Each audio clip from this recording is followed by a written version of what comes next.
É inevitável nós tratarmos dos graves incidentes ocorridos na quinta-feira em Caracas, quando na missão dos senadores brasileiros queriam visitar alguns presos políticos venezuelanos tal. A Venezuela, como é sabido, no regime bolivariano, é um regime que combina uma forma de ditadura diferente da história da América Latina.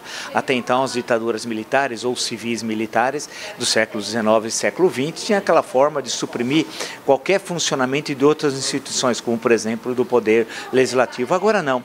No sistema bolivariano inaugurado por Chávez e exportado por alguns países, você mantém uma aparência de funcionamento legislativo, mas que na prática está submetido ao poder executivo. Vale lembrar, no caso da Venezuela, o senhor Diosdado Cabello, o presidente da Assembleia, traficante de drogas, veio aqui ao Brasil e foi recebido no Palácio do Planalto pela presidente da República. Você não ouviu errado. Um traficante de drogas, presidente da Assembleia da Venezuela, foi recebido pela presidente da República. E não só. Nessa viagem foi recebido 2 vezes pelo ex-presidente Lula no seu instituto, que tem aquele funcionamento estranho para obter recursos, como nós já sabemos tal.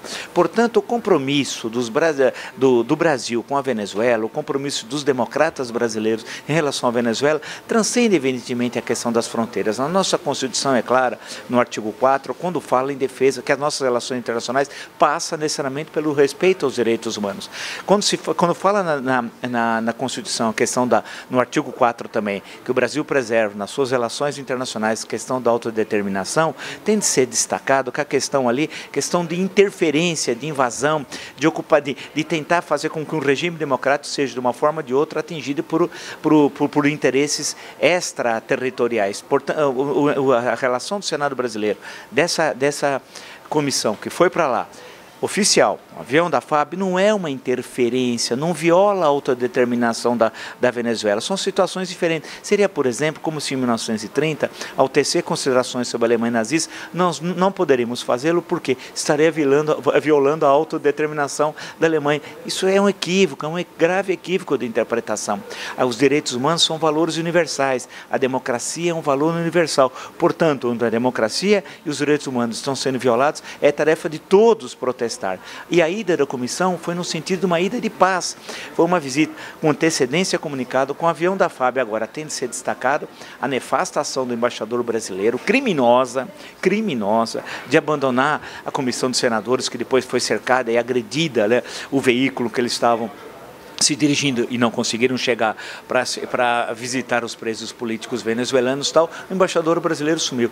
Criminosa atitude do Itamaraty. Fez uma nota agora formal, mas dá vergonha do Itamaraty, né? Eu fico sempre imaginando o que pensaria o Barão do Rio Branco, fundador da moderna diplomacia brasileira, em relação à política externa adotada no Brasil a partir de 1º de janeiro de 2003. E, por outro lado, tem de ser lembrado também a atitude de omissão e de apoio à ditadura chavista venezuelana por parte da presidente da República, portanto violando, volto a dizer claramente, a nossa Constituição, e não é a primeira vez. É bom lembrar, sempre destacar que o PT não gosta da Constituição brasileira, tanto que votou contra esse texto constitucional, e vale lembrar que a Constituição de 88 é a mais importante e mais democrática Constituição que nós tivemos ao longo da nossa história, desde a primeira de 1824. Portanto, nós temos que deixar registrado aqui o nosso repúdio ao Itamaraty, à presidente da República, o repúdio à bancada do PT. Sibá Machado fez um Twitter, alguém escreveu por ele, porque ele não tem competência para tal, dizendo que os golpistas brasileiros foram se encontrar com golpistas venezuelanos. Um escárnio, dá nojo, dá asco